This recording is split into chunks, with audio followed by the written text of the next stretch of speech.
Добро вечер, почитувани гледачи. Вечерва го започнуваме циклусот емисии посветен на современото живење, во кој ќе третираме теми кои досега не биле доволно застапени во нашите медиуми.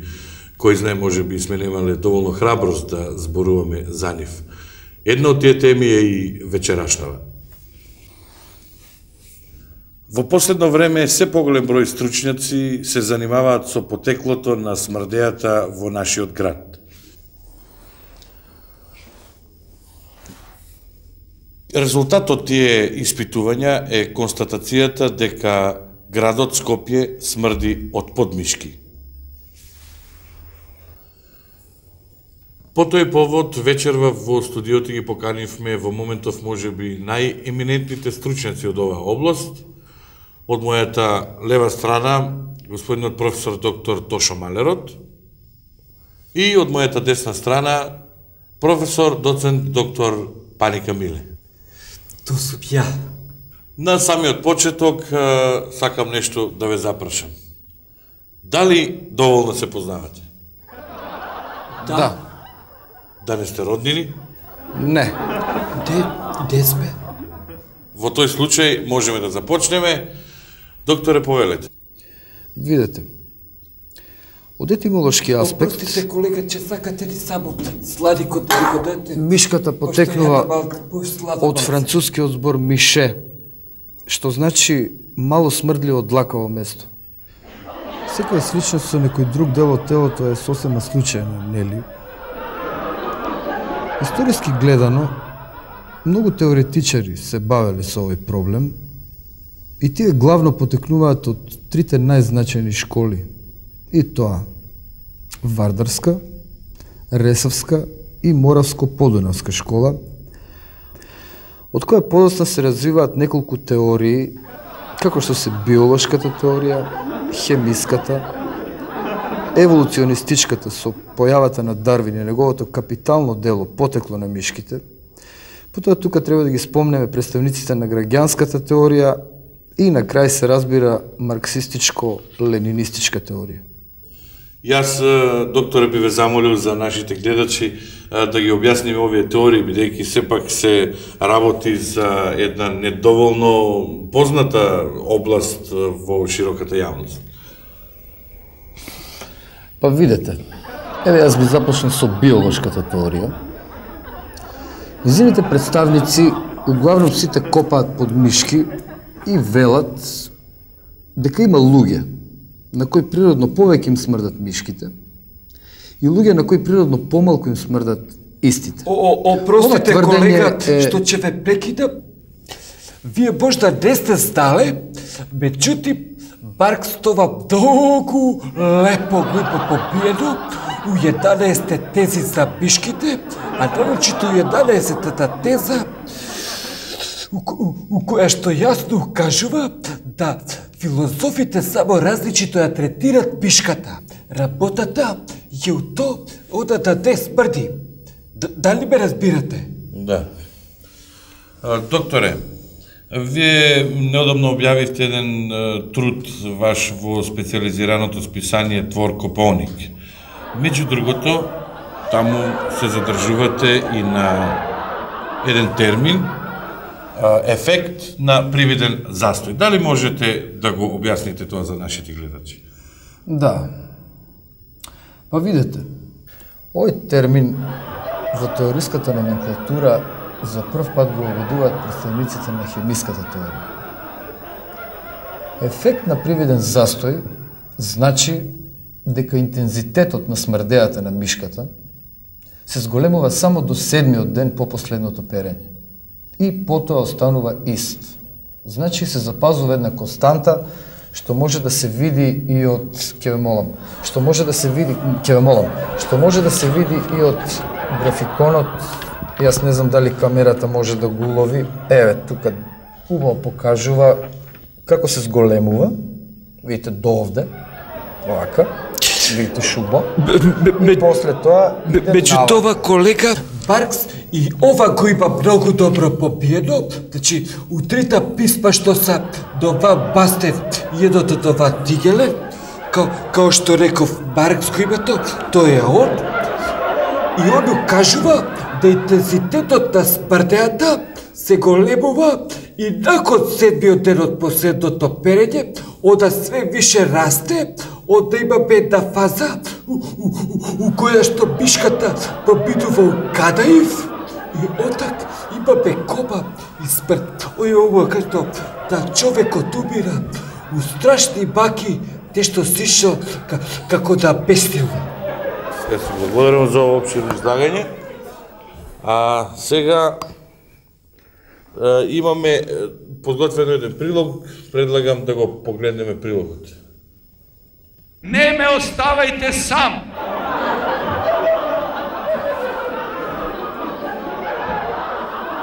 Со чисти раце!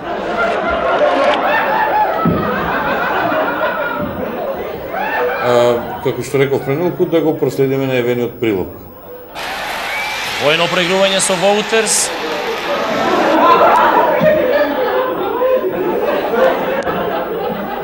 А сега да се вратиме во нашето студио, нашиот вечерашен разговор и нашите вечерашни гости.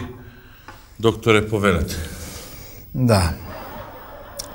Еволуционистичката теорија, чиј главен представник е Чарлс Дарвин, со неговото капитално дело Потекло на мишките, за чија реализација вршил опити во Скопје.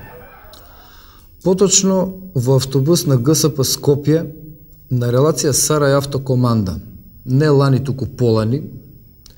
Меѓутоа, од извори блиски на владата се дознава дека се симнал во Карпош 2, а не се знае зашто. Не се знае, меѓутоа Се знае, не се знае.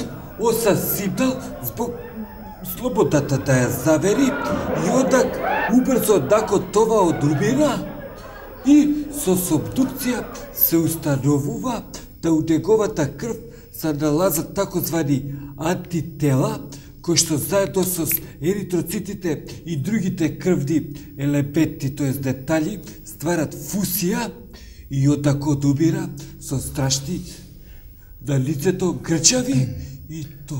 Да, колега, меѓутоа, јас тука би ги спомнал и представниците на граѓанската теорија, кои велат дека мишката ако не се пере смрди. Да, смрди, меѓутоа тие представници са класно обоени. Баркс, тој Баркс, од многу убаво ја има проучувано мишката диалектички. Значи, еп како појам, еп како фигура. И од вели да мишките у капитализмот смрдат више, но мишките у социализмот, тоа е затоа што капитализмот е у распаѓање, дали. И одак мишката у социализмот добија една нова димпезија, наиме, од мишка по себе, она превоѓа у мишка за себе, и на крај, у комунизмот имаме човек без мишки. Ние имаме подготвено еден блок во кој што нашите гледачи ќе можат да поставуваат прашања, меѓутоа пред тоа предлагам да ја погледнеме анкетата што ја подготвивме. Кој од нашите политичари најмногу смрдат под мишки? Бога ми не знам, ја мислим Глигоров. Палили ја мислам. Палили. Георгиевски. Се знае од кај наши, од кај Авдифај. Не знае под мишки. Киро Глигоров и Љубче Георгиевски. Љубче Георгиевски сигурно не. Како да ти кажам сега? Како ќе решат свите и данат, така нека биде. Не знам, ја не сум отипет. Кој од јавните личности најмногу смрдат под мишки? Дарко Панчев, Милко Ѓуровски, Бошко Ѓуровски и Најдовски. Тони Савевски? Тони Савевски е добро дете. Од нашиот Владко Стефановски меморија, од странските Били Ајдол и што да кажам? Благица Павловска. Вака незгодни прашања поставувате. Кажете? Дарко Панчев. Дарко Панчев, сигурно. Круме Спасовски. Сигурно, земјак. Како да ти кажам сега? Како ќе решат свите и данат, така нека биде. Да се миеш под мишки, дали е тоа културно? Не се занимаваме не со културата, не сме во служба.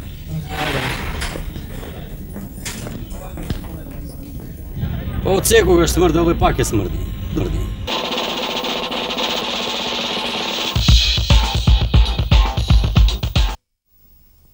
На крајот, мислам, дека не остана само уште малку време за да можеме да одговориме на неколку прашања на нашите гледачи. Затоа режија ве молам гледач. Ало? Добро вечер. Породена сум пред 4 дена. Детето не ќе да ми цица. Дали има врска со мишките? Професоре, мислам дека за вас е прашањето. Да, това е за мене. Видите, многу добро што го поставив това питање, пошто сакав баш и во текот на емисијата да победам, да ово е уствари битен момент. Не треба многу често да ги бијате мишките, због тоа што детето уствари преку тоа треба да го стекне основниот имунитет, а не како што до сега се предпоставише од представниците на класичната теорија, да имунитетот се стекнува уствари преку млекото, а нарочито преку колостралното млеко. Тоа ми е одговор. Мислам дека нашата гледачка е задоволна од одговорот. Одиме со уште едно прашање, повелете. Добро вечер. Знаеш, ја многу копам под мишки. И што да употребам? Дезодорант за тело или дезодорант за кошула? Професоре, мислам дека и ова прашање е за вас. Ја мислам да е боле да се користи дезодорант за кошулја што составља. Нашите телефони постојано звонат, очигледно интересот за темава е голем. Ве молам прашање. Ало. И јас многу се потам и ми остануваат лочки на кошулјата. Па ме интересира, како се го правиме, лочка или флека? Професор, јас мислам дека Всушност ова прашање е за професорот доктор Тошо Малерот, повелете. Благодарам. Па видете, правилно е и лочка и флека. Али тоа зависност од кај ви е семката, нели, нормално. Имаме уште прашања. Повелете.